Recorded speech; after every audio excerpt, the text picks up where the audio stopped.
नमस्कार, आप देख रहे हैं न्यूज इंडिया। आपके साथ मैं हूं निदा अहमद। शुरुआत करेंगे दिल्ली के बीजेपी सांसदों ने एलजी को चिट्ठी लिखी है। इस खबर के साथ आपको बता दें कि सीएम केजरीवाल के आरोपों की जांच की मांग जो है वो की गई है। ऑपरेशन लोटस के आरोप पर जांच की हुई मांग की गई है। विधायकों को खरीदने की कोशिश का आरोप जो है वो लगाया गया है। दिल्ली के 7 सांसदों ने उप राज्यपाल को चिट्ठी लिखी है। तो सीएम केजरीवाल के आरोपों की जांच की मांग जो है वो की गई है। ऑपरेशन लोटस के आरोपों की जांच की मांग अब बीजेपी जो है वो लगातार करी है। बाकायदा बीजेपी ने प्रेस कॉन्फ्रेंस की थी। दिल्ली के बीजेपी सांसदों ने एलजी को चिट्ठी लिखी है कि इस पूरे मामले की जांच होनी चाहिए। सीएम केजरीवाल जो आरोप लगा रहे हैं, मनीष सिसोदिया जो आरोप लगा रहे हैं, उन तमाम आरोपों की जांच जो है वो होनी चाहिए। तो दिल्ली के बीजेपी सांसदों ने बाकायदा एलजी को चिट्ठी लिखी है। हम सभी सांसदों ने जो पीछे घटना हुई है, जब शराब घोटाला हुआ हजारों करोड़ का,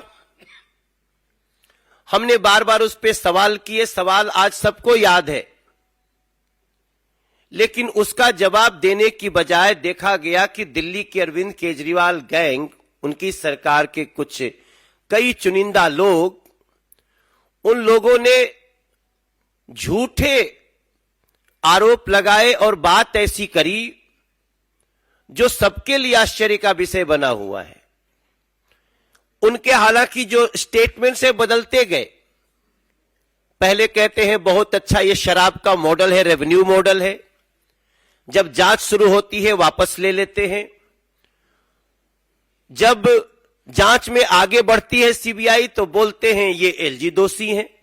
फिर बोलते हैं मनीष सिसोदिया को खरीदने की बात हो रही है। फिर कहते हैं हमारे विधायकों को खरीदने की बात हो रही है।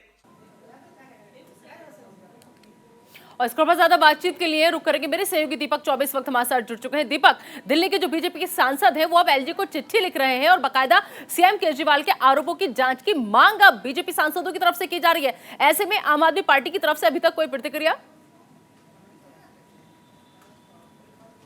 जी देखिए, बिल्कुल जिस तरीके से अगर बात की जाए तो बीजेपी ने आरोप लगाया है कि 20 करोड़ के जिस तरीके से विधायकों की खरीद फरोख्त का इल्ज़ाम लगा रही है आम आदमी पार्टी, उस पर बीजेपी के 4 सांसद एक साथ आए और उन्होंने प्रेस कॉन्फ्रेंस कहा कि अगर आपके पास कोई सबूत है तो बताइए। यहाँ तक कि देखिए, चुटकी लेते हुए परवेश वर्मा ने ये भी कहा।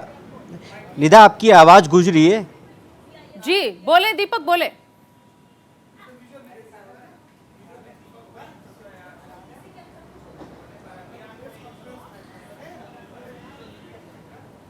दीपक, क्या आप मुझे सुन पा रहे हैं? जी देखिए, तो जिस तरीके से परवेश वर्मा ने कहा कि अगर इतना ही अगर मनीष सिसोदिया को अगर दिक्कत है तो एक काम करते हैं, सबका नार्कोटिक टेस्ट करा लेते हैं और इसमें सच का सच और दूध का दूध और पानी का पानी का हो जाएगा। हालांकि जिस तरीके से प्रेस कॉन्फ्रेंस में कई इल्ज़ाम भी लगाए गए और जितने भी बीजेपी के जो 7 सांसद हैं लोकसभा के दिल्ली में, उन्होंने लेटर लिखा है एलजी को और कहा है कि इसकी जाँच होनी चाहिए। आखिर इतने विधायक जो है, अगर तोड़ने की बात की जा रही है तो कोई तो सत्य होगा, किसने फ़ोन किया ये आप हमें बताइए। यहाँ तक कि ये भी आरोप लगाया कि अगर मनीष सिसोदिया का फोन जब सीबीआई ले गई है तो उन्होंने उनको किस फोन से फोन पे आया। और रही बात, अगर बात की जा रही है कि शराब घोटाले पे, तो उनका साफ कहना है कि हम शराब नीति पे बात करें। आखिर क्यों नहीं मुख्यमंत्री अरविंद केजरीवाल एक भी फाइल पे साइन करते हैं। जब एलजी ने जब उनसे कहा कि इस फाइल पे सीएम के साइन होने चाहिए तो उन्होंने कहा कि सीएम साहब ने फाइल देख लिया है। तो लगातार जिस तरीके से बीजेपी देखिए 15 दिन से एक्टिव है और लगातार जिस तरीके से वो आम आदमी पार्टी पे आरोप लगा रही है। और देखिए, सबसे बड़ी बात यह है कि इस बार बीजेपी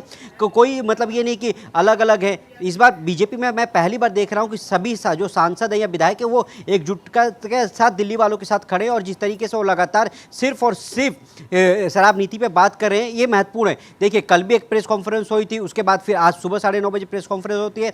पर हाँ, सवाल सिर्फ एक ही होता है कि आखिर शराब नीति पे आम आदमी पार्टी का क्या रिएक्शन है। जिस तरीके से सीबीआई की बात हो जाए या फिर ईडी की हो जाए, तो उस पर सारे के सारे मनोज तिवारी हो, चाहे हंसराज हंस हो या रमेश बिदूड़ी हो, इन सब ने लगातार आरोप लगाया है कि अगर ऐसा कुछ है तो एलजी इस पे एलजी संज्ञान ले। और जिस तरीके से उसमें उस लेटर में लिखा भी गया है कि अगर ऐसा कुछ है तो उसमें आप जांच करवाइए, दिल्ली पुलिस से जांच करवाइए। अगर कोई ऐसा विधायक है जो दिल्ली से बाहर है या उनको नहीं मिल रहा तो हमें बताइए, हम ढूंढ के लाते हैं। सबसे बड़ी और दूसरी बात ये उसमें साफ कहा गया कि आखिर जब परवेश वर्मा से हमने पूछा कि आखिर मामला क्या है कि क्यों बार बार आप पे आरोप लग रहे हैं, तो उन्होंने बोला कि देखिए सबसे बड़ी बात यह है कि आपके 67 विधायक विधानसभा में हमारे सिर्फ 8 विधायक हैं और आप कह रहे हैं कि हम तोड़ने की बात करें। दूसरी बात यह है कि जिस तरीके से आम आदमी पार्टी अविश्वास प्रस्ताव लेके आई जिसमें कि 67 विधायक उसके खुद के हैं विधानसभा में लेके आए, आखिर क्या दिखाना चाहते हैं आप दिल्ली?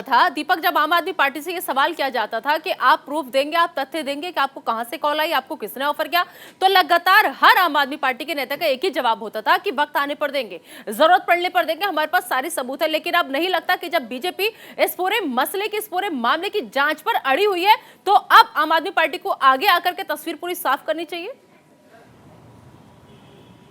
बिल्कुल, जिस तरीके से लगातार आम आदमी पार्टी कह रही है कि हमारे पास सबूत है, आखिर वो सबूत कब दिखाएगी? क्योंकि देखिए लगातार बीजेपी आक्रामक दिखाई दे रही है, लगातार बीजेपी के सांसद प्रेस कॉन्फ्रेंस करते हैं, यहां तक कि केंद्रीय मंत्री अनुराग ठाकुर प्रेस कॉन्फ्रेंस करते हैं दिल्ली की शराब नीति पे। मैं आपको बता दूं कि 2 दिन पहले भी बीजेपी अध्यक्ष जेपी नड्डा ने भी इस पर बयान दिया था। त्रिपुरा में जब गए थे तो उन्होंने कहा था कि आखिर ये बता कि कारवा लूटा क्यों, शराब नीति पे अरविंद केजरीवाल चुप क्यों है, शराब नीति पे क्यों नहीं बात करते? आखिर जब बात होती है शराब नीति दिल्ली में है तो कहते हैं कि हमने शिक्षा मॉडल किया है, हमने हेल्थ मॉडल किया है, पर जब शराब नीति की बात आती है, जब शराब नीति पे उनसे पूछा जाता है तो वो चुप रहते हैं। आखिर इस पे वो जवाब कब देंगे? तो जिस तरीके से अगर बात की जाए चाहे दिल्ली बीजेपी हो या केंद्र नेतृत्व हो, जिस तरीके से आम आदमी पार्टी पे लगातार आक्रमण कर रहा है और एक ही सवाल है कि आपकी शराब नीति पे आप विफल क्यों रहे, आप वापस क्यों लिए? और जो जब अधूरी साहब कॉन्फ्रेंस करे तो उन्होंने कहा कि अब सच जो है वो सामने आ जाना चाहिए, दूध का दूध और शराब की शराब जो है वो हो जानी चाहिए। चलिए दीपक, बहुत बहुत शुक्रिया इस तमाम जानकारी के लिए आपका।